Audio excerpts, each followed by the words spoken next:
हाँ तो बच्चों, हम विद्युत धारा के रासायनिक प्रभाव के बारे में पिछले लेसन में विद्युत रोधी और सुचालक पदार्थों के बारे में पढ़ चुके हैं। एक बार मैं वापस रिपीट करना चाहूँगा। जिन पदार्थों में से विद्युत धारा आसानी से प्रवाहित होती है उन्हें विद्युत के सुचालक या अच्छे चालक पदार्थ कहते हैं, जैसे तांबा, एल्यूमिनियम, लोहा और अन्य धातुएं काफ़ी है जो विद्युत का अच्छे ढंग से चालन करती है। दूसरी ओर ऐसे पदार्थ भी है जिनमें से विद्युत प्रवाहित नहीं होती है, उन्हें हीन चालक या विद्युत रोधी कहते हैं। विद्युत के हीन चालक जैसे लकड़ी, रबड़, प्लास्टिक आदि। इसके अलावा हमने एक समपरिक्षेत्र के बारे में उस दिन पढ़ा था। समपरिक्षेत्र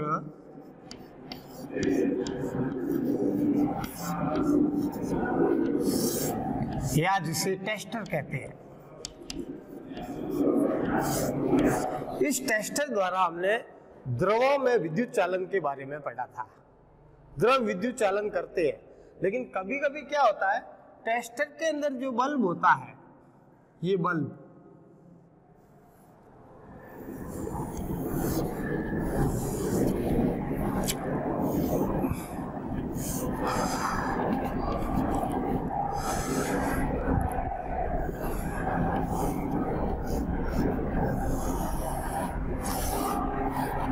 यह बल्ब परिपथ में, ये परिपथ का चित्र है, तो यह बल्ब जब परिपथ में विद्युत धारा प्रवाहित होती है तो दीप्त होने लगता है, चमकने लगता है, जलने लगता है।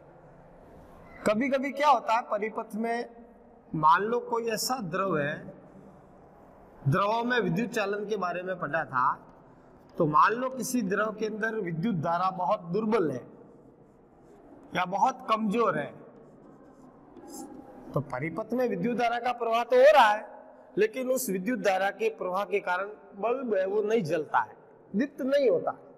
अब बल्ब क्यों जलता है इसके बारे में आप छोटी क्लासों में पढ़ चुके हो। बल्ब के अंदर एक तापन तंतु होता है या फिलामेंट होता है, फिलामेंट भी बोलते हैं इसको। तो जब परिपथ में विद्युत धारा प्रवाहित होती है तो बल्ब का ये तापन तंतु गर्म हो जाता है, रक्त तप्त हो जाता है, खून जैसा लाल हो जाता है, और तब बल्ब से हमें प्रकाश प्राप्त होता है। यह विद्युत धारा का ऊष्मीय प्रभाव कहलाता है, thermal effect of electric current. Bulb विद्युत धारा के ऊष्मीय प्रभाव पर कार्य करता है। अब परिपथ में मान लो विद्युत धारा की मात्रा दुर्बल है तो बल्ब है वो दीप्त नहीं होता है, दीप्त नहीं होता है। तो ऐसी स्थिति में हम एक अन्य समपरिक्षेत्र बनाएंगे जिससे हम दुर्बल विद्युत धारा को भी आसानी से संसूचित कर सके या उस विद्युत धारा का पता लगा सके कि परिपथ में दुर्बल धारा प्रवाहित हो रही है। और वैसे मैंने एक और युक्ति के बारे में बताया था, दुर्बल धारा का पता करने के लिए एलईडी का उपयोग भी किया जाता है। एलईडी प्रकाश उत्सर्जक डायोड, और यह कम या दुर्बल विद्युत धारा में भी जलने लगता है बल्ब। एलईडी के अलावा हम एक ऐसा समपरिक्षेत्र या टेस्टर आज आपको बताऊंगा मैं, जो दुर्बल धारा को भी सूचित कर सकता है।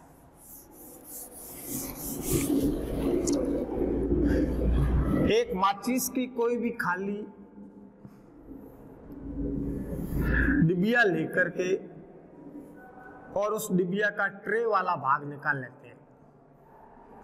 ट्रे के अंदर से सारी माचिस की तीलियों को फेंक देते हैं, और अब इस ट्रे वाले भाग के अंदर एक चुंबकीय सुई रखते हैं।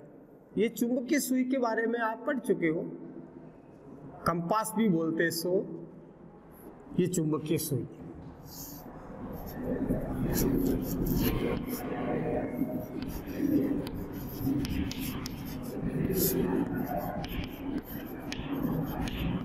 चुंबकीय सुई को इसके अंदर रखकर इसके ऊपर एक सुचालक तार के अनेक घेरे लपेट देते हैं। इस तार का एक सिरा बैटरी के धन टर्मिनल से जोड़ते हैं, प्लस से जोड़ते हैं, और दूसरा सिरा है वो इसका स्वतंत्र छोड़ देते हैं, फ्री छोड़ देते हैं। ये दूसरा सिरा तार का। अब एक और तार लेते हैं और उस तार का एक सिरा सेल या बैटरी के रन टर्मिनल से जोड़ते हैं माइनस से, और दूसरा सिरा उसका स्वतंत्र छोड़ देते हैं। अब कुछ समय के लिए हम इन तारों को टच करते हैं। टच करने से चुंबकीय सुई में विक्षेप आता है या चुंबकीय सुई मान लो हिलती है, तो हमारा ये टेस्टर सही कार्य कर रहा है, समपरिक्षेत्र सही काम कर रहा है। अब हम जिन द्रवों की जांच करनी हो उन द्रवों को प्लास्टिक की खाली बोतलों के जो साफ और स्वच्छ ढक्कन होते हैं उस ढक्कन के अंदर उनकी 1 या 2 चम्मच मात्रा लेते हैं, द्रव की मात्रा। अब मान लो पहले हमने ले लिया नींबू का रस, ये नींबू का रस, तो सुई में विक्षेप आता है, यानी नींबू का रस एक ऐसा द्रव है जिसमें अम्ल होता है और यह विद्युत चालन करता है, परिपथ में धारा प्रवाहित करता है, इसलिए सुई में विक्षेप आ रहा है। तो इस प्रकार हम विद्युत का चालन करने वाले या विद्युत के अच्छे चालक द्रव और विद्युत के हीन चालक द्रवों की पहचान कर सकते हैं। अब मान लो हम ढक्कन में जो नींबू का रस है इसको फेंक दो, फेंक के ढक्कन को साफ धो देते, तारों के सिरे भी धो देते, और अब इसके अंदर हम नींबू के रस की जगह सिरका लेते हैं या वनस्पति तेल लेते हैं। आपके सारणी में पदार्थ दिए हुए बारी बारी से उनको लेते हैं, या दूध लेते हैं या टोंटी का जल लेते हैं। इन सभी द्रवों को बारी बारी से ढक्कन में लेकर के और हम विद्युत के चालक और हीन चालक द्रवों का वर्गीकरण कर सकते हैं। कुछ ऐसे द्रव होते हैं जो विद्युत का चालन नहीं करते, जैसे अशुद्ध जल या डिस्टिल वाटर।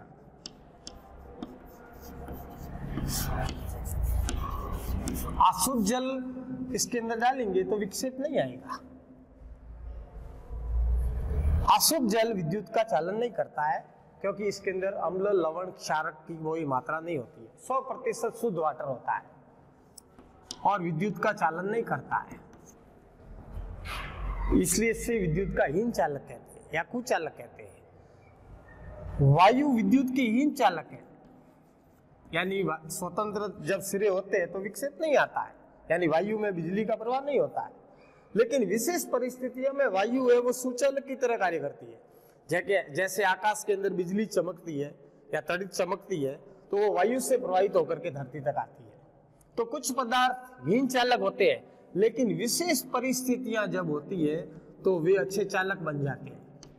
विशेष परिस्थितियों में वो अच्छे चालक की तरह कार्य करते हैं। इसलिए पदार्थों को कुचालक और सुचालक में वर्गीकरण करने की अपेक्षा विद्युत के अच्छे चालक और हीन चालक में वर्गीकरण करना सही होता है। और विद्युत के अच्छे चालक द्रवों में आते हैं तो सिरका है, नींबू का रस है, वनस्पति तेल है, दूध है, टोटी का जल है, ये सभी विद्युत का चालन करते हैं। परंतु अशुद्ध जल है वो विद्युत का हीन चालक द्रव है, विद्युत का चालन नहीं करता है। अब अशुद्ध जल विद्युत का चालन करें, इसके लिए क्या करेंगे? जो ये टेस्टर दूसरा वाला बनाया था ये विद्युत धारा के चुंबकीय प्रभाव पर आधारित है। इसी टेस्टर का प्रयोग करके और हम अशुद्ध जल विद्युत का चालन करता है या नहीं इसका पता करेंगे। तो इसके लिए कोई खाली बोतल का एक ढक्कन ले लेते हैं, इसमें 2 चम्मच अशुद्ध जल डालते हैं, अशुद्ध जल या डिस्टिल वाटर डालते हैं। तो हम देखते हैं चुंबकीय सुई में विक्षेप नहीं आता है, यानी अशुद्ध जल में विद्युत धारा प्रवाहित नहीं होती है। अब हम इस अशुद्ध जल के साथ में नमक डालते हैं, नमक या सोडियम क्लोराइड NaCl। तो चुंबकीय सुई में विक्षेप आना शुरू होता है। यानी आसुत जल में नमक डालने पर वह विद्युत का अच्छा चालक बन जाता है। अब ऐसे नमक के अलावा और कौन कौन से पदार्थ है जो आसुत जल को विद्युत का चालक बना देते हैं, उसके बारे में हम अध्ययन करेंगे। 3 ढक्कन लेते हैं, खाली प्लास्टिक की बोतलों के 3 ढक्कन लेते हैं। यहां नंबर लगा दो इस पे, ये ढक्कन, इसके अंदर 2 चम्मच आसुत जल लेते हैं।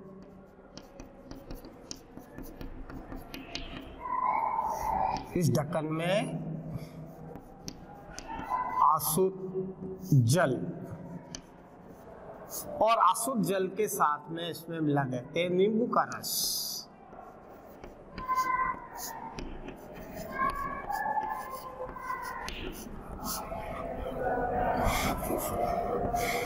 और या इसके अंदर डाल देते हैं हाइड्रोक्लोरिक अम्ल, तनु हाइड्रोक्लोरिक अम्ल,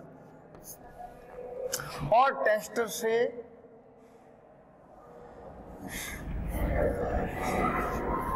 इसकी सुचालकता का पता करते हैं।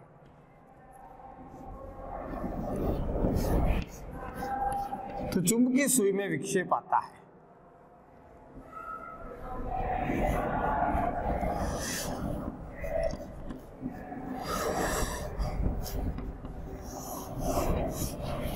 यानी आसुत जल में नींबू का रस या हाइड्रोक्लोरिक अम्ल डालते हैं, तो ये अम्ल डालने से ये आसुत जल है विद्युत का चालन करने लगता है। अब हम एक दूसरा ढक्कन लेते हैं, जिसे बी कहते हैं, बी ढक्कन। इसके अंदर भी वही आसुत जल डालते हैं 2 चम्मच।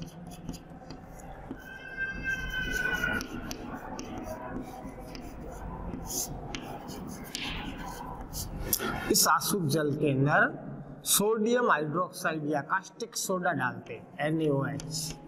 कास्टिक सोडा नाम है इसका, साधारण नाम, और रासायनिक नाम है सोडियम हाइड्रोक्साइड, ये डालते हैं। या इसकी जगह हम पोटेशियम आयोडाइड डालते हैं, Ki, पोटेशियम आयोडाइड।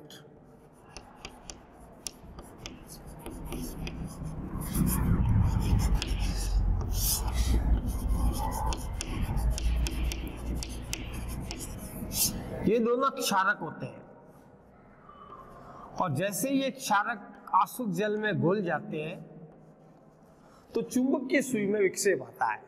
यानी आसुत जल के अंदर जब क्षारक घुलते हैं तो आसुत जल विद्युत का चालन करने लगता है। अब तीसरा ढक्कन लेते हैं हम, सी। इस ढक्कन में भी वही 2 चम्मच आसुत जल डालते हैं। आसुत जल, और इस आसुत जल के साथ में चीनी डालते हैं, थोड़ी चीनी या लवण, शक्कर इसको बोलते हैं। चीनी डालते हैं तो भी आसुत जल है वो विद्युत का चालन करने लगता है। यानी आसुत जल को विद्युत का चालक बनाने के लिए उसमें या तो अम्ल घोलते हैं, या क्षारक घोलते हैं, या लवण घोलते हैं। जितने भी द्रव विद्युत का चालन करते हैं वे अम्लों, क्षारकों और लवणों के घोल होते हैं। यानी अम्ल, क्षारक और लवण जब ये आसुत जल में घुल जाते हैं तो आसुत जल भी विद्युत का चालन करने लगता है, और शुद्ध अवस्था में आसुत जल विद्युत का कुचालक होता है या हीन चालक होता है।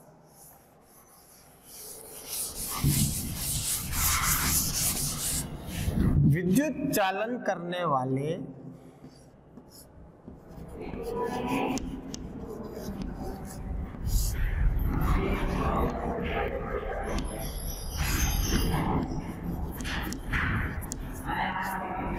अधिकांश द्रव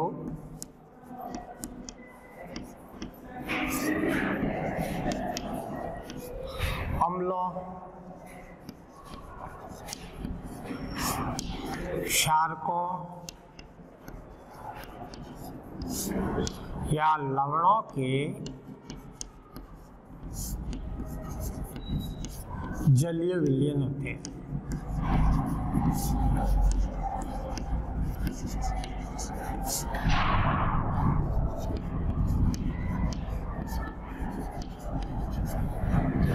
यानी जिस द्रव के अंदर या तो अम्ल घुला हुआ होगा, या क्षारक घुला हुआ होगा, या लवण घुला हुआ होगा, तो वह विद्युत का अच्छा चालन करेंगे। अब वो विद्युत का अच्छे चालक है या हीन चालक है, ये उसमें घुले हुए अम्ल, क्षारकों और लवणों की मात्रा पर निर्भर करता है। मैं आपको बता चुका हूं, बल्ब वाला जो समपरिक्षेत्र था जिसमें बल्ब का उपयोग होता है, अब दोनों समपरिक्षेत्र के बारे में मैं आपको एक बार वापस बता दूं। पहले समपरिक्षेत्र में सेल के स्थान पर बैटरी का उपयोग करते हैं। मैं आपको बता चुका हूं, सेल का प्रतीक होता है लंबी लाइन, इधर छोटी लाइन। लंबी लाइन सेल के धन टर्मिनल को बताती है, प्लस टर्मिनल को, और छोटी लाइन है वो ऋण टर्मिनल को बताती है। जब दो या दो से अधिक सेलों को श्रेणी क्रम में जोड़ा जाता है, सीधे क्रम में, तो वो सेल की जगह बैटरी कहलाता है। बैटरी में भी दो टर्मिनल होते हैं, धन टर्मिनल और ऋण टर्मिनल। उसमें प्रभाव पर आधारित समपरिक्षेत्र होते हैं, उनमें बल्ब काम आता है।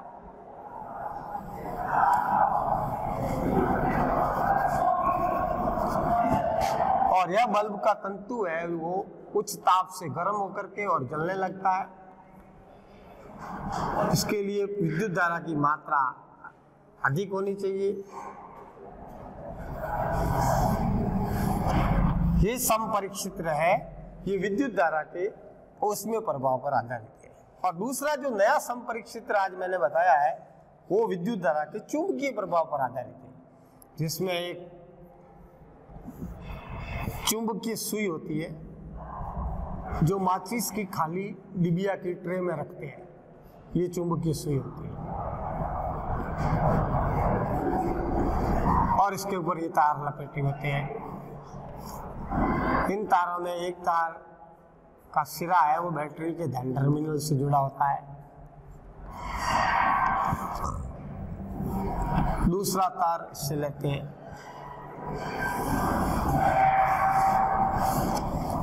ये दूसरा समपरिक्षेत्र है। ये विद्युत धारा के ऊष्मीय प्रभाव पर आधारित होता है।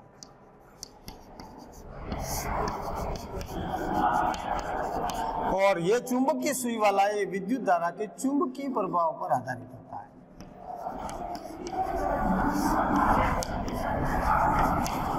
जो द्रव विद्युत का अच्छा चालन करते हैं, अच्छे चालक होते हैं, उन द्रवों के लिए तो ये समपरिक्षेत्र काम में लेते हैं जो उसमें प्रभाव पर बना है।